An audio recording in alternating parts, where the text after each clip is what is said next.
오늘 말씀은 이제 전반부에는 바벨에 관한 그런 말씀이 나옵니다.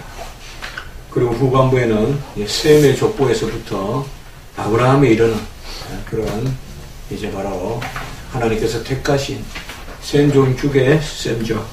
바로 아브라함의 족속들, 하나님께서 택하신 민족에 대한 그런 계보가 어떻게 시작되었는지를 우리에게 전해주고 있습니다. 바벨의 이야기는 우리가 능히 많이 아는 이야기고, 하나님이 교만한 자를 친다, 또 하나님에게 대적하고 하나님의 뜻을 묻지 않고 어떤 그런 문화적인 그런 것을 내재주로 여기고, 사람이 아주 똑똑해지거나 또 철학적으로 또 예술적으로 혹은 어떤 기회가 있어서 너무 똑똑하면 자기가 정말 신인 줄 알거든요. 자기에게 뭔가 신성한 것이 있다는 그런 착각도 하고, 그런 어떤 것을 하나님께서는 가장 미워한다는 것을 이제 바벨을 통하여서 우리에게 보여주십니다. 11절에 보면 언어가 하나고 말이 하나였더라 라고 이렇게 이야기합니다. 사실 우리가 지난 주간에 셈과 함과 야벳에 족속이 많았고 또 나라가 많고 그리고 언어가 많고 지방이 많다, 그런 것을 우리가 말씀을 보았습니다. 그럼 언어가 하나요 말이 하나였더라, 이것이 어느 범위에서 또 전부가 그랬던 것인지 언제부터 그랬던 것인지 이런 것을 우리가 명확하게 알 수는 없습니다. 정말 전체 언어가 다 같아서 그 당시에 바벨에 모였을 때는 오직 한 민족 또 한 족속만 있었던가, 그런 것도 우리가 좀 더 생각해 볼 문제입니다. 어쨌든 너무 세세한 성경이 가르쳐 주지 않는 것까지 우리가 알 수는 없고, 다만 한 가지 큰 사건이 일어나는데, 어느 시점에 한 족속이 이제 동일한 언어를 쓰는 이 족속이 흩어짐을 면하자라고 해서, 아마 이 바벨은 생활의 공간의 어떤 경계라고나 할까요? 그 가운데서 자기들의 어떤 아주 높은 탑을 쌓아서 이게 바로 우리의 지경이다, 그래서 우리가 이 안에 거하자, 그리고 하늘 꼭대기까지 닿고 바로 우리가 유명해지자. 어떻게 보면 우리가 결속해서 끝까지 높아지보자. 그래서 어떤 사람의 공동체성, 그런 것을 이야기하는 것입니다.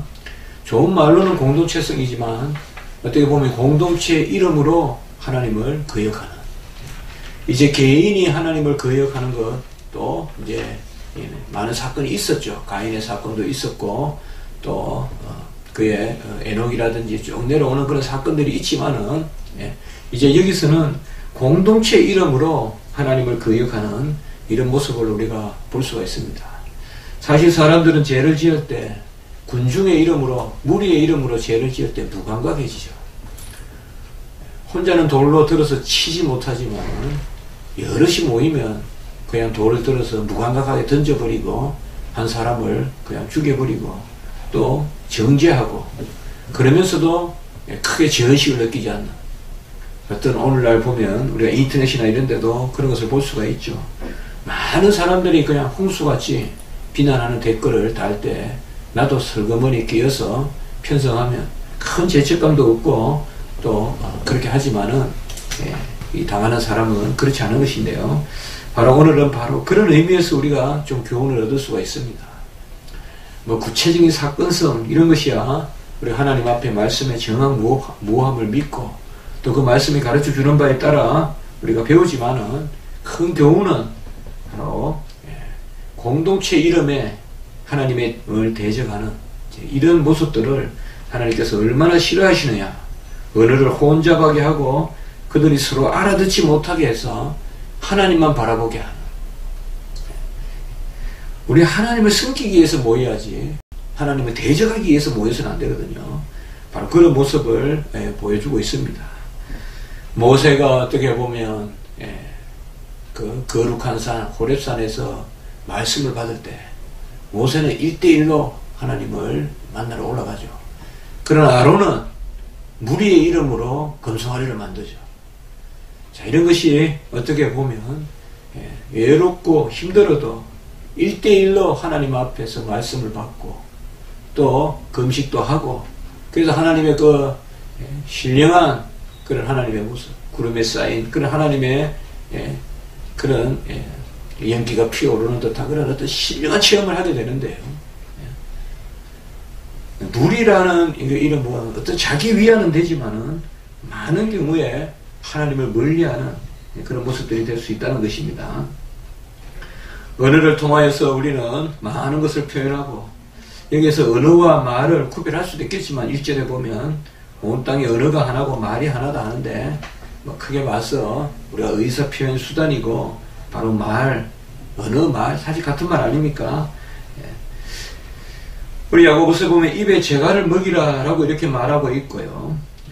특별히 모든 사람에게 이 언어의 은총을 주었지만은 이 언어야말로 가장 또 악용되는 것이 바로 이 언어라는 것입니다. 죽이는 독이요 사르는 불과 같이 된다는 것이 바로 언어입니다. 우리가 야고보서를 보면요 언어는 알면서도 죄를 짓는 그런 속성. 우리가 사람이 술을 취하면 죄를 짓겠죠. 그러고는 뭐요? 술에 끼어서는 나도 모르게 죄 지었다. 그 술이 무서운 게 뭡니까? 사람이 자기도 모르게 죄 짓게 하니까 완전히 그 순간 금수와 같이 되고 이성을 잃어버리고 죄를 짓죠. 그래서 술이 취해가지고 막 그냥 도저히 이성적으로는 하지 못할 일을 해버리고 교통사고도 나고 남을 죽이기도 하고 술 먹고 그런 많은 일들이 일어나죠. 사실은 술 안 먹고도 알면서도 당하는 게 말이 아닌가. 저는 한번 이런 생각을 해봅니다. 말은 가만히 두면 죄 짓습니다. 말은. 다른 것은 가만히 두면 죄를 안 짓습니다. 제가 야고보서 읽으면서 그 생각을 해봤습니다. 말은 제어를 해야 죄를 안 짓습니다. 다른 것은 가만히 놔두면 그저 죄 안 짓고 사는데 말은 가만히 놔두면 이게 습성상 이게 그렇게 어떻게 보면 인간의 타락상이 가장 잘 드러나는 것이 이 입술입니다. 이게 죽이는 독이요 사르는 불이다. 얼마나 강한 표현을 쓰고 한 입에서 찬송이 나오고 저주가 나오는 것이 바로 이 말이라고 했단 말이죠. 그 말은 적극적으로 재갈을 먹이라고 했어요. 입에 재갈을 먹이고 그러면 적극적으로 다스리라는 것이 바로 말입니다. 오늘 여기에서 바로 3절에 보면 서로 말하고 그리고 4절에 보면 또 말하되 상당히 자기들끼리 대화를 많이 하는 것이죠. 사람들끼리 모여서 대화를 하는 것입니다. 서로 말하고 또 말하되 그러나 여기서 우리가 잘 기억할 것은 그들이 하나님을 향하여 입을 열지 않았다는 거죠. 서로 자기들끼리 3절과 4절에 보면 분명히 여기 어느 생활은 어떤 죄성을 뜻합니다. 벽돌을 만들어 견고히 굽고 역청으로 진흙을 대신하고 얼마나 좋은 문화생활입니까? 그리고 4절에 보면 성읍과 탑을 건설하여 꼭대기를 하늘에 닿게 하여 이름을 내고 지면의 흩어짐을 면하자. 이것은 우리 공동체를 견고하게 하자. 우리나라를 견고하게 하자. 한 울타리로 묶자.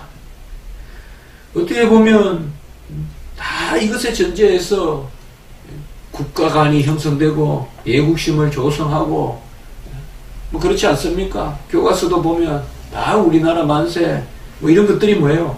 다 울타리를 짓는 거죠. 이렇게 우리 한국 사람은 흩어지면 안 된다. 요새는 뭐 그런 말 들었지 몰라도 얼마나 어릴 때 우리는 하나다 그러면서 쫙 발전해 가는 거죠.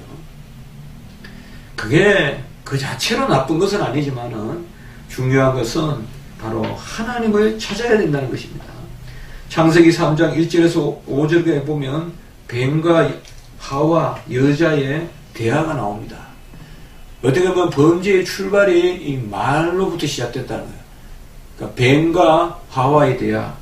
그리고 아담이 자신의 죄에 대해서 변명할 때 이 변명의 입술 자체가 벌써 타락한 입술, 폐역한 입술이지만 아담이 이렇게 이야기하죠. 창세기 3장 17절에 보면 네가 내 아내의 말을 듣고, 이게 주님이 말씀하신 거예요. 하나님이.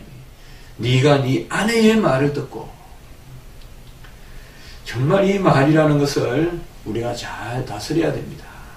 말이라는 말만큼 아름다운 말도 없지만 말만큼 우리가 사람을 나락에 받들이는, 한마디 말로 천냥빚도 같지만 새 치열을 잘못 눌러서, 잘못 놀려서 죽음에도 이렇게 되고, 새 치열을 잘못 눌러서 평생 30년 40년 쌓았던 공을 그 혀로 말미암아 하루아침에 허물기도 하고, 그렇게 착하고 그렇게 선했던 사람이 입술을 한번 잘못 눌러서 소위 설화를 받아, 입술을 한번 잘못 눌렸어.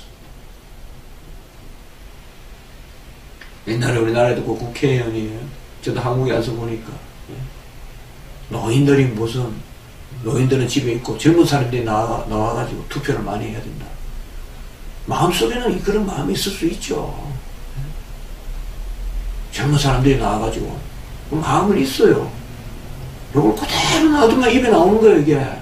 그럼 죄예요, 이게. 그래가지고 그때 정동영하고, 그때 이후로 그 정동영 그 정치하는 분은, 국회의원은 그때 이후로 기가 끝게 지금까지 날개를 못 펴고 있어요. 제가 보면 맨날 겉돌고만 있고. 우리 이인혁 간호사님 전주 쪽 아니에요? 네. 이 입술을 제어를 해야 되는 거예요. 입술을 제어를. 바로 입술과 말과 하나님을 대적하는 마음이, 바로 교만한 마음이 통하고 있다는 것을 오늘 여기에서 말씀하십니다. 여호와께서 사람들이 건설하시는 성과 탑을 보려고 내려오셨는데, 외형은 건물이지만, 교만의 꼭대기지만, 그러나 그 내실은 말에서 하나님께서 그 원인을 찾았습니다. 그래서 사람들이 말로 모의하고 말로 저주하고 그 먹궁이 해칠한 무덤과 같고, 이 말에 하나님께서 그 저주를 지금 주시는 것입니다. 우리는 말로 하나님을 높이고, 말로 하나님을 찬양하고, 말로 이웃을 건면하고, 말로 건하고, 그 말로 신령한 음성을 담고, 이러한 말이 잘못되고 이런 말이 교만해졌을 때 바로 마음속에 죄를 짓고 그것을 바로 표현하는 것이 인간의 잘못된 문명입니다. 오늘 보면 하늘에 닿고자 하는 것은 여호와를 찬미하는 그런 제사의 방식이 아니라 인위적인 그런 방식으로 추구됐다는 것을 알 수가 있습니다. 특별히 보면 우리 이름을 내고 라고 4절에 이렇게 말씀하고 있죠. 우리 이름이라, 공익이라는 이름이죠. 공동체라는 이름. 이것도 하나님 앞에 절대적으로 받아들이지 않는 것입니다. 히틀러가 2차 대전 전에 그 독일의 그 제3세계를 주장하고 그 나치당이 정권을 잡기 전에, 그때 독일 기독교가 바로 독일 공동체를 최고의 공동체로 여기고, 그게 바로 리첼이거든요. 리첼의 신앙이거든요. 최고의 윤리 공동체로, 독일 공동체로 여기고, 우리야말로 독일의 기독교 공동체를 이해하는 것이 곧 하나님 나라를 이해하는 것이다. 이런 사상까지 나아갔어요. 그래서 공동체의 유익을 이해하는 것이 바로 하나님을 이해한 것이고, 그러니까 모든 구원론의 핵심이 바로 공동체성, 그 윤리성에서 찾았을 때 하나님께서는 결국 나치나 이런 것으로 해서 결과를 보게 됩니다. 우리는 항상 공동체는 이름 혹은 공익이라는 이름으로 우리가 하나님을 대적하거나, 그래서 항상 우리가 조심을 해야 됩니다. 우리 교회도 지금은 이렇게 연약하지만, 점점 있는 듯 하지만 어느 순간 또 더 많이 또 구름과 같이 모이고 하는 그런 역사가 일어날 텐데, 언제나 하나님 앞에 우리가 나아갈 때는 하나님 앞에 1대1로 서는 그런 믿음이 있어야 됩니다. 이 하나님 앞에 1대1로 서는 믿음은 어떻게 보면 그런 문명의 중심에 있었던 사람이 아니라, 오늘 10절 이후에 보면 셈의 족보 가운데 나타나는 바로 쭉 내려오서 16절에 보면 에벨이 있죠. 지난 시간에 우리가 바로 에벨과 에벨의 후손 벨렉이죠. 벨렉이 바로 벨렉과 그리고 욕단 이게 있었죠. 에벨의 두 아들이 있었고 벨렉과 욕단이 있었는데 벨렉이 바로 아브라함의 계보다. 욕단은 아라비아. 바로 오늘날의 그런 이스라엘 백성들의 그런 이슬람권 그 아라비아의 백성이다라고 그때 말씀을 드렸죠. 그래서 오늘은 특별히 여기 보면 셈의 족보 중에서도 아브라함의 후손들 바로 그 후손들에 대한 그런 계보가 나와 있고 데라의 족보 그리고 그들이 28절에 보면 갈대아인의 우르에서 살았는데 그 갈대아인의 우르에서 하나님의 명령을 듣고 이제 가나안으로 빠져나오는 옮겨가는 그 말씀을 전해주고 있습니다. 어떻게 보면 바벨을 쌓은 그 백성들은 그들이 원하는 곳에 머물고 그 틀을 궁극적인 틀로 여기고 여기서 우리가 끝을 내자. 우리도 보면 이곳이 좋사오니 이 땅에 이곳이 좋사오니 사람들에게 그런 게 다 있거든요. 경치 좋은 데 가면 머물고 살고 싶고 영원히 살고 싶고 그 자리에서. 그러나 찬송에도 있지만은 아무리 좋은 곳이라도 하나님께서 내려가라 하시니 그 바벨의 이 백성들은 보면 문명인데요. 다 고착해서 움직이지 않지만 지금 데라의 이 후손 바로 아브라함은 문명적으로는 이 바벨의 백성보다 훨씬 못하지만 하나님의 명령을 듣고 그들은 떠납니다. 땅에 이 갈대아 지방의 우르, 갈대아 우르라고 옛날에 성경에 있지만 여기 갈대아인의 우르는 오늘날의 메소포타미아 지역이죠. 그래서 우리가 역사적으로도 바로 세계에서 가장 비옥한 땅이죠. 티그리스 유프라테스가 가장 비옥한 이 땅을 떠나는 것이 사실은 시날 평지가 비옥했겠어요. 갈대아 지방이 더 비옥했겠어요. 바벨탑을 쌓은 이 시날 평지는 그렇게 비옥한 곳이 못 됩니다. 갈대아만큼 비옥한 곳이 못 됩니다. 그렇게 본다면 우리가 한쪽은 이 땅의 것에 매료되어서 정말 그것이 최고인 줄 알고 이 땅의 삶이 최고인 줄 알고 사는 어떤 그런 헛된 인생을 드러내주고 있고 그게 바로 바벨의 승리입니다. 그것을 하나님이 싫어하시는 그게 흩으시는 겁니다. 그러나 아브라함은 바로 더 비옥한 곳에 살았지만은 하나님의 말씀을 듣고 떠나니까 어떻게 보면 몇 배나 더 이 바벨의 백성보다 머물고 싶은 땅이 이 갈대아 땅일 수 있는데 이 땅을 떠나서 이제 하나님께서 지시하시는 가나안 땅으로 갑니다. 가나안 땅이 젖과 꿀이 흐르는 땅이라고 하지만 저기 애굽에서 나와서 광야 생활을 했던 사람들에게는 젖과 꿀이 흐르는 땅일지 몰라도 갈대아 지방 사람들에게는 가나안 땅이 젖과 꿀이 흐르는 땅이 아닙니다. 그걸 잘 기억하셔야 돼요. 이는 언약의 땅이라는 의미죠. 저 광야 생활을 하고 사막을 거쳐오고 애굽에서는 고센 땅에서 나와서 그 광야 40년 생활을 한 사람 그들에게 가나안은 분명 젖과 꿀이 흐르는 땅이지만 그 가나안이 가장 기름진 땅은 아닙니다. 오히려 갈대아 우르 이 지방이 더 기름질 수 있어요. 오히려 더 소알 땅이 더 기름질 수 있어요. 소돔과 고모라가 그 당시에. 그래서 오히려 가나안에 남은 아브라함보다 그 밑에서 오늘날 사해지방으로 떠나간 롯이 소알 땅에 소알 평야를 보고 기름진 평야를 보고 간단 말이에요.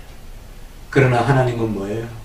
지금 보기에는 덜 비옥하고 지금 보기에는 척박해도 하나님이 지시하는 땅은 궁극적으로 복지고 바로 젖과 꿀이 흐르는 땅이란 말이에요. 오늘 우리가 말씀을 통하여서 이제 이런 두 민족의 교훈을 통하여서 하나님께서는 이 땅에 뿌리박고 살고 이 땅에서 성과 대를 쌓자 이 땅에서 지경을 정하자 하는 그런 우리 인간의 마음을 하나님께서 싫어하신다는 것을 보여주고 있습니다.